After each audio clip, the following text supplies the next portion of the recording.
Hello, world of YouTube. SuperJet Spade here. For the first time, I'm going to do a question and answer session. I asked you in my community tab and in my Discord server to ask me some questions to answer. Perhaps I could do this every once in a while. So, let's start off this video. What ways have you made things Arpless? If I understand your question correctly, one way I have made my songs Arpless is to simply go up and down a chord mode at a slow or steady speed, sometimes giving it an echo. Another way I make my songs Arpless is by the use of polychords and stereo panning shenanigans in my FM synth tunes, as I've mentioned in my chiptune techniques video.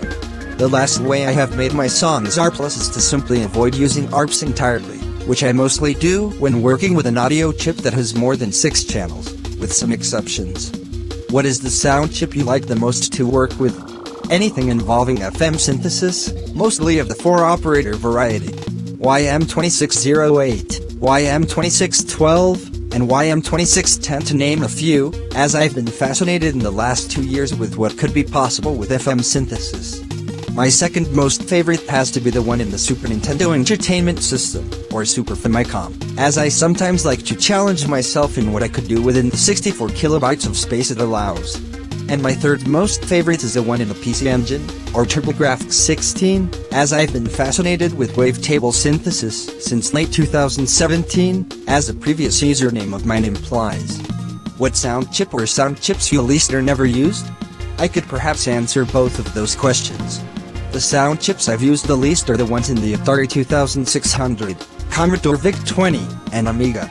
I've made only 5 songs for the Atari 2600, and of those 5, I'm no longer proud of 4 of them for reasons I will leave unmentioned.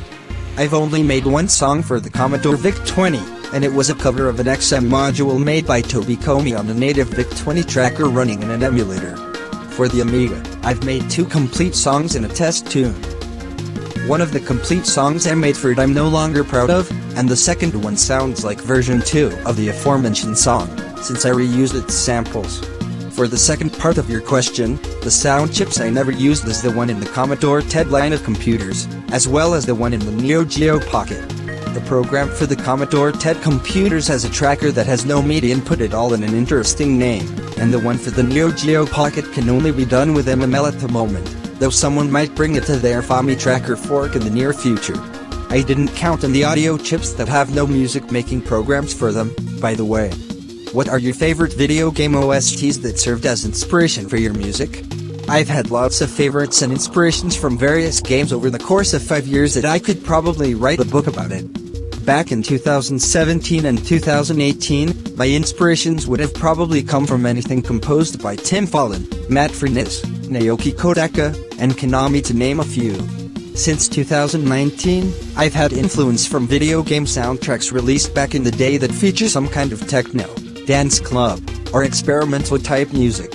A few that come to mind are some Super Famicom games with soundtracks composed by Kenji Yamazaki, Zaxxon's Mathur Base 2000 for the Sega 32X, and a few songs from Unreal and Unreal Tournament. My biggest influences are from some arcade racer and shoot-'em-up games that have rave-type soundtracks, like Ridge Racer and Raiden Fighters 2. I personally prefer Ridge Racer's soundtrack to Daytona USA's soundtrack. I'm just not a fan of game soundtracks that prominently feature singing vocals throughout all of their songs. What's your favorite game console? I might be biased here, particularly because I grew up playing only on Nintendo consoles, but I'll also include non-Nintendo stuff. My childhood favorites include the Nintendo 64, GameCube, and Game Boy Advance SP. My favorites from when I was a teenager include the Nintendo 3DS and Wii U. I think the Switch is pretty cool, and it's probably the last modern video game console I will ever own, since I feel like I'm out of touch with today's video gaming world, or however you call it.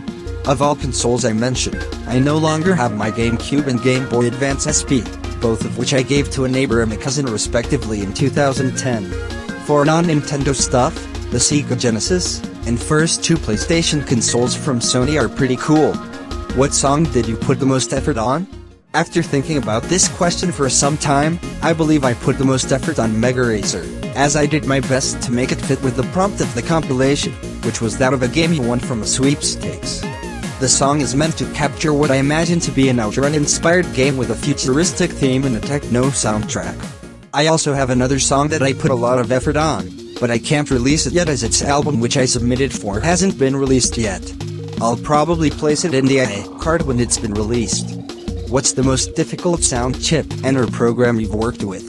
I can think of 3 programs that gave me a headache in the past, which were Raster Music Tracker, Goa Tracker 2, and Vic Record 2.0. Raster Music Tracker is an Atari Pokey music tracker. Back in 2017, I didn't understand how to work with the program when it came to making instruments and adding in patterns for the song. There's also no column for effects commands, like in Fami Tracker and Defla Mask. Eventually, I looked at the program's HTML, and I was able to create my first Pokey tune that year. This song is still on my channel, albeit unlisted, but I'll link it in the description if you want to have a listen. Goa Tracker 2 is a music tracker for the SID chip, found in both the Commodore 64 and 128.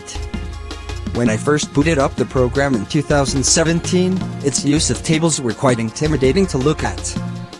I didn't understand what everything did, and not even the manual helped me to understand how to make sound out of it. I believe it was in 2018 when I decided to look at a tutorial on YouTube about making sound in Goa Tracker, and I made a test tune after watching it, which I uploaded on my second channel that year. The link to it will be placed in the description. Finally, Vic Record 2.0 is a music tracker for the VIC-1 graphics and audio chip found in the Commodore VIC-20. Unlike the other 2 I mentioned, this one is meant to run on a real VIC-20, but it can be used with the Vice emulator. I used this program only once in 2019, if I remember correctly, and by then, I started reading the manuals to any new program I decided to try.